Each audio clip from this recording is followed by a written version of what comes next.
औज़ुबिल्लाहिमिनश्शैतानिर्रजीम बिस्मिल्लाहिर्रहमानिर्रहीम। अस्सलाम वालेकुम डियर स्टूडेंट्स, मुझे उम्मीद है कि आप सब खैरियत से होंगे। आज ऑक्सफोर्ड मॉडर्न इंग्लिश क्लास 7 का यूनिट नंबर 2 स्टार्ट करेंगे। पेज नंबर मेरे पास यहाँ पर 19 है। सेकंड वाली जो स्टोरी है, सेकंड जो यूनिट है हमारा उसका नाम है ब्लैक ब्यूटी।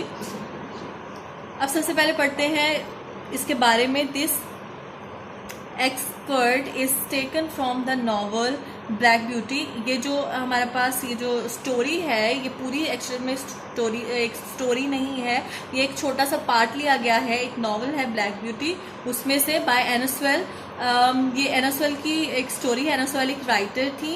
1820 में पैदा हुई और 1878 में उनकी डेथ हो गई थी। The story is about a horse. एक हॉर्स के बारे में ये स्टोरी है, उसका नाम है Black Beauty. And you will see from this short piece that the story is told by a horse. अब क्या है, ये जो छोटा सा पार्ट जो इस स्टोरी का है, मतलब उस नॉवल में से ये जो स्टोरी ली गई है, छोटा सा एक पार्ट लिया गया है, वो कौन हमें बता रहा है स्टोरी? वो हमें एक हॉर्स बता रहा है। The particular passage deals with the question of blood spot. और ये जो स्टोरी है, इसमें एक पर्टिकुलर मैसेज में क्या बताया जा रहा है, हमें एक सवाल पूछा जा रहा है। सवाल जो हमें मतलब कि एक ब्लड स्पॉट है, यानी कि एक खूनी जो खेल है, उसके बारे में जो सवाल उठते हैं माशरे में, उसके बारे में बताया जा रहा है। Which is hunting wild animals, जो कि क्या है, जो जंगली जानवर हैं उनका शिकार करना है एज अ स्पोर्ट, एक खेल के तौर पर। ठीक है, इवन टुडे, और आजकल भी, आज के दौर में भी, this is a subject on which the public is much divided. और ये आज के दौर में भी ये ऐसा सब्जेक्ट है, यानी कि जानवरों का हंटिंग जो है वो एक ऐसा सब्जेक्ट है जिस पर बहुत जो पब्लिक है, यानी कि जो अवाम है, जो लोग हैं, वो डिवाइडेड है। यानी कि कुछ लोगों का ख्याल है कि ये करना सही है, कुछ लोगों का ख्याल है कि ये करना ठीक नहीं है। तो इस स्टोरी में हमें एक ब्लड स्पोर्ट के बारे में, यानी कि खूनी खेल के बारे में बताया गया है कि किस तरह से जानवरों का शिकार किया जाता था,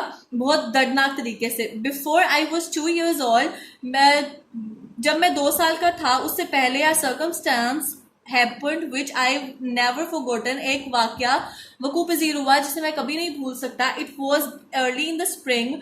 बहार की शुरुआत थी। There had been a little frost in the night। और रात में अभी भी थोड़ा सा कोहरा गिरता था। And a light mist still hang over the woods and meadows। और जो थोड़ा सा जो धुंध थी, हल्की सी धुंध अभी भी जंगलों में और चरागाहों में फैला करती थी। आई एंड द अदर कोल्स होते हैं बेटा, बछेरों को बोलते हैं। घोड़े का जो बच्चा होता है उसको बोलते हैं बछेरा। ठीक है, आई एंड अदर कोल्स। आपको बताया ना कि ये जो आई से मुराद भी यहाँ पर उन्होंने बताया कि एक हॉर्स जो है वो स्टोरी सुना रहा है। तो ये वही वाला हॉर्स है, वही वाला कोर्ट है जो ये स्टोरी सुना रहा है। ठीक है, were feeding at the lower part of the field. वो कहता है कि हम जो फील्ड था, जो खेत था, या फिर जो मिडो थी, जो चरागा थी, उसके नीचे वाले हिस्से में हम चल रहे थे।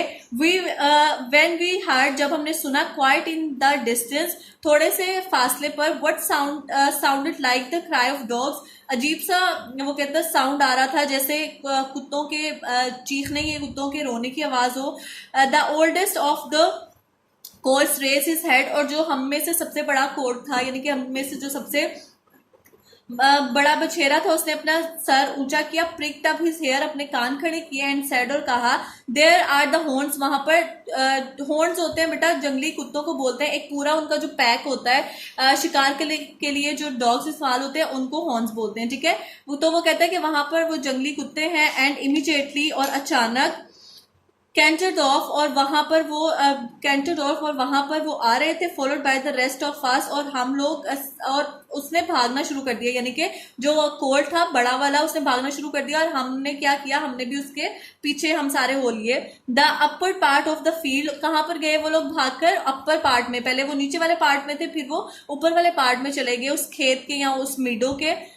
Where we could look over the hedge and see several fields beyond. और हमने क्या देखा कि वहां पर बहुत ज्यादा हेज, यानी कि बाढ़, खेतों के ऊपर बाढ़ लगी हुई थी, और आखिरी किनारा था उसका my mother and an old riding horse, मेरी माँ और एक ओल्ड राइडिंग हॉर्स यानी कि पुराना जो सवारी के लिए इस्तेमाल किया जाने वाला जो घोड़ा था, ऑफ आवर मास्टर्स, जो हमारे मालिक का था, were also standing near and seem to know all about it, और ऐसा लगता, वो वहां पर खड़े थे और ऐसा लगता था कि वो सब कुछ जानते हैं, कि वो सब कुछ जानते होंगे, वो सब कुछ। They have found a hare, वहां उन्हें एक they have found a hare, said my mother, और वो कहते हैं कि मेरी माँ कहती है कि वहां पर एक उन्हें एक खरगोश मिला है। हेयर जो होता है वो जंगली खरगोश को बोलते हैं, ठीक है, और वो नॉर्मल खरगोश से बहुत ज्यादा साइज में बड़ा होता है। तो कहते हैं कि शायद उन्हें कोई हेयर यानी कि खरगोश मिला है, वो डॉग्स की बात यानी हॉर्न्स की बात कर रही है। And if they come this way we shall see the hunt, और अगर वो इस जगह पर आए तो हम इस शिकार को देख सकेंगे। And soon the dogs were all treating down the fields of young wheat next two hours. अब हमने क्या देखा, वो बता रहा है कि अब हमने देखा कि हमारे से जो अगले खेत थे यानी कि वीट के जो गंदुम के जो खेत थे, जो डॉग्स थे, जो हॉर्न्स थे, वो उनमें भागते हुए उनको खराब करते हुए आ रहे थे। I never heard such a noise as they made, और मैंने कभी भी ऐसा शोर नहीं सुना जैसा वो कर रहे थे।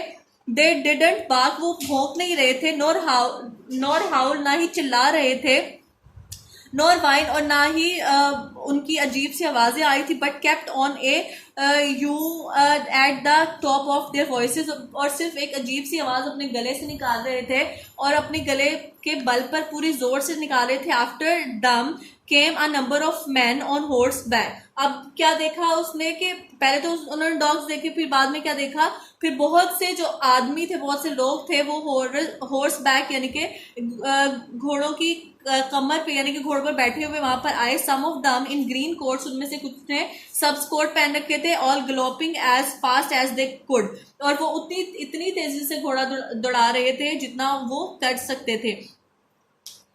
The whole horse snorted and looked eagerly after them, and we young foals wanted to be galloping with them. अब उन्होंने क्या किया, वो कहते हैं कि वो जो ओल्ड हॉर्स था वो जल्दी से वहां पर भाग के आगे को गया और बहुत एजर्ली, बहुत एक तैयार था वो ये सब देखने के लिए। और हम भी, वो कहते हैं कि हम भी बिल्कुल तैयार थे और हमने भी उसके पीछे गए। But they were soon away into the fields lower down, लेकिन वो बहुत जल्दी नीचे वाले खेत की जानिब चले गए। Here it seemed as if they had come to a stand, और ऐसा लगता था जैसे वो लोग रुक गए हो कहीं पर। The dog left off barking, जो कुत्ते थे उन्होंने भौंकना बंद कर दिया था। Ran about every way with their noses on the ground, और हर तरफ अपने जमीन पर अपनी नाक लगाकर सूंघते हुए इधर उधर भाग रहे थे। तो बेटा ये था आज का लेक्चर।